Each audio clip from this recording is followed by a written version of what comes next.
15वीं अगस्त और 26वीं जनवरी हम शान और शौकत से जश्न के माहौल में मनाते हैं कि हमको आज़ादी मिली थी उस दिन। लेकिन वो आज़ादी ऐसे ही नहीं मिली थी, ढेर सारे बलिदान हमने दिए थे, हमने यानी कि हमारे पूर्वज ने दिए थे, तभी ये आज़ादी मिली है। वहां पे बेनामी कितने भी जिसके नाम हमको नहीं पता है, वो स्वातंत्र सेनानी ने अपनी जान देकर ये आज़ादी हमें दी है। सिर्फ जश्न मनाने से कुछ नहीं होता है, लेकिन आज़ादी सही मायने में क्या है कि जब हम यहाँ पे अपने विचार रजू कर सकते हैं, हम यहाँ पे आसमान में, खुले आसमान में श्वास ले सकते हैं, ठीक है ना, तो वो सब आज़ादी ये स्वतंत्र सेनानी की भी देन है।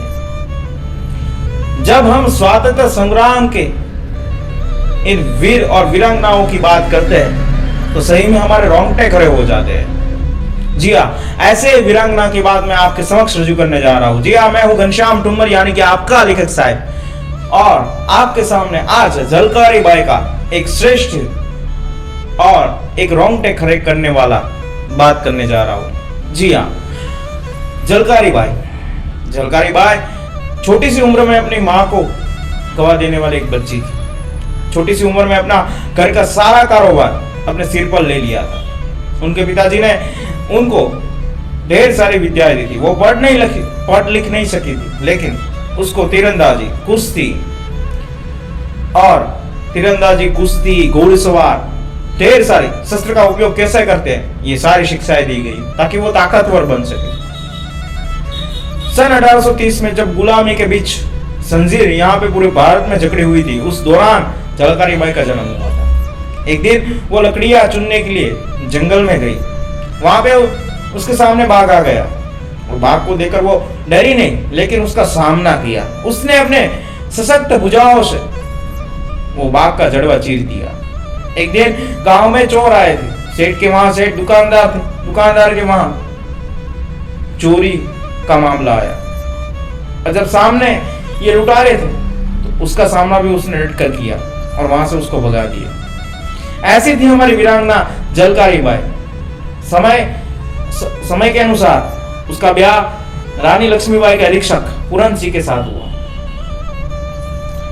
ये सब जानते हुए उसने, लक्ष्मीबाई ने ये सब कहानियां झलकारी बाई की सुनी थी।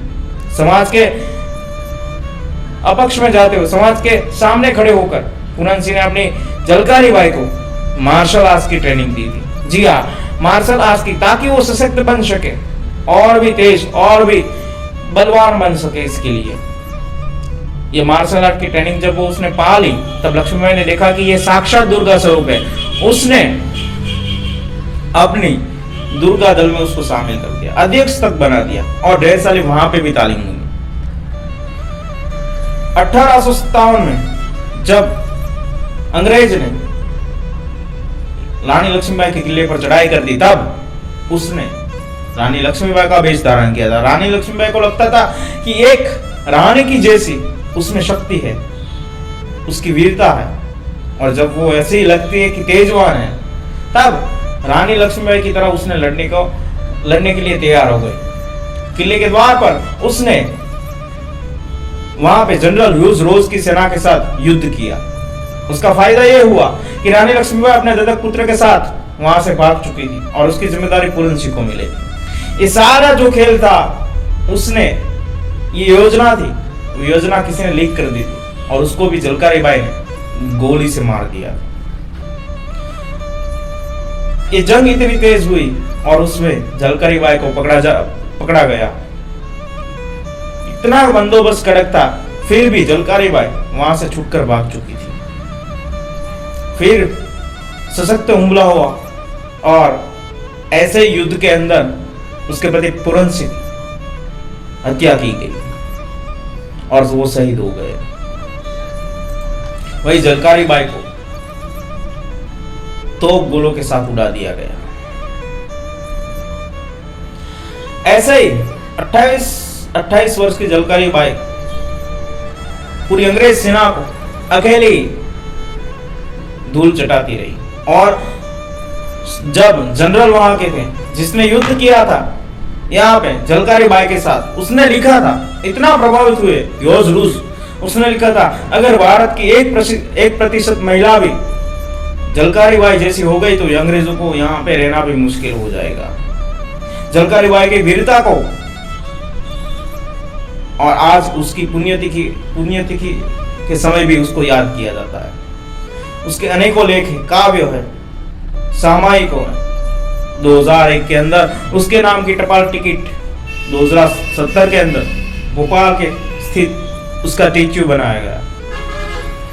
युवा वीरांगना और ऐसी वीरांगनाओं की कहानी जो अपने इस कहानी के प्रस्तुत आजादी के अनसीन हीरो में हम फिर से लेकर आएंगे।